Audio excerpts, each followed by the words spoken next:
peu comment vous avez pu lâcher ce match à 28-17 et puis finalement vous avez réussi dans les dernières minutes à remettre la marche avant, vous avez quand même fait très très peur. Ouais, on fait une première mi-temps qui est correcte mais qui est pas suffisante. On tourne à 10-0 à la mi-temps, c'est pas assez.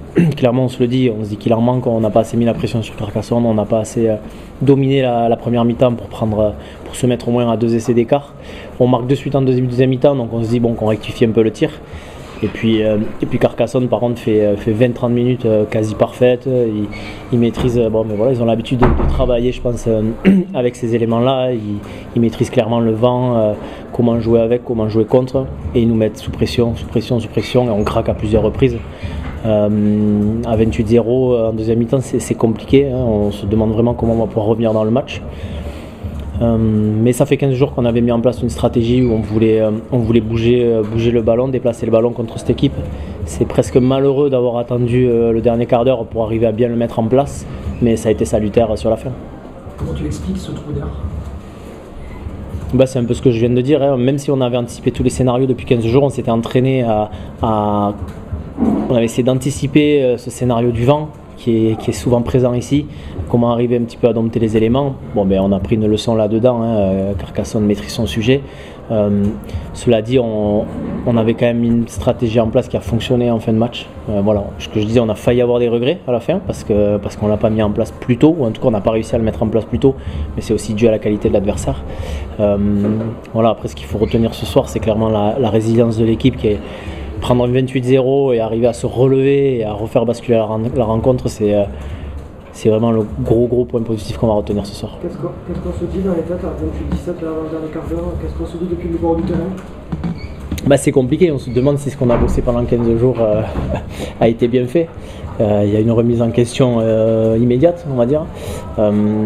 Maintenant, à chaque fois qu'on s'était créé des situations en bougeant le ballon, dans les couloirs, on trouvait de l'avancée. On ne jouait pas forcément bien les coups, mais on a vu qu'il y avait des opportunités. Donc on a dit aux joueurs qu'il fallait continuer, faire confiance en ce qu'on avait mis en place et que ça allait finir par s'ouvrir.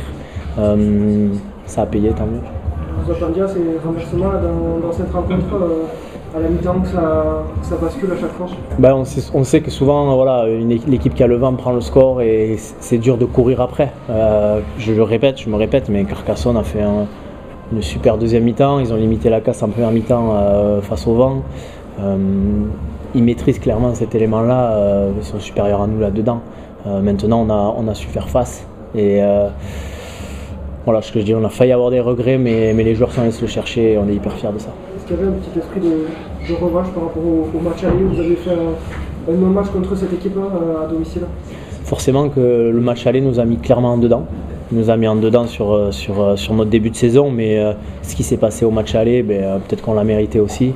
On ne s'est pas du tout appuyé là-dessus pour préparer le match parce qu'on considère qu'on n'est plus du tout la même équipe qu'en début de saison.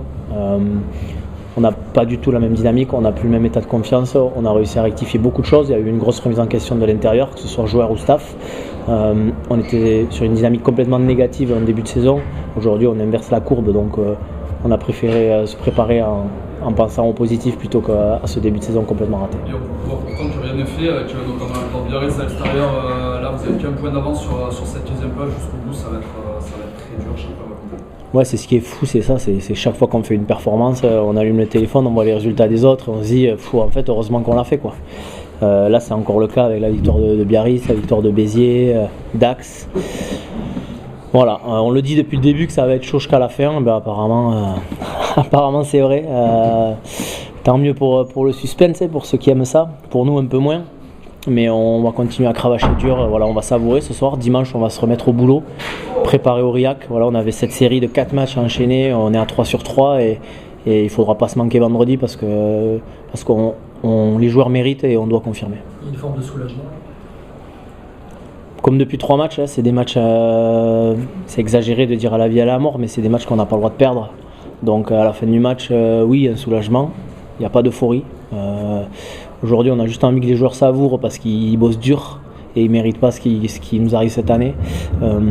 Voilà, maintenant on ne s'emballe pas, on repart au boulot. Il reste encore beaucoup de matchs à jouer, on a des réceptions très dures, on a des déplacements très durs. Celle-là, il fallait la prendre, elle est prise, maintenant on avance et on continue notre chemin. Merci à vous, bonne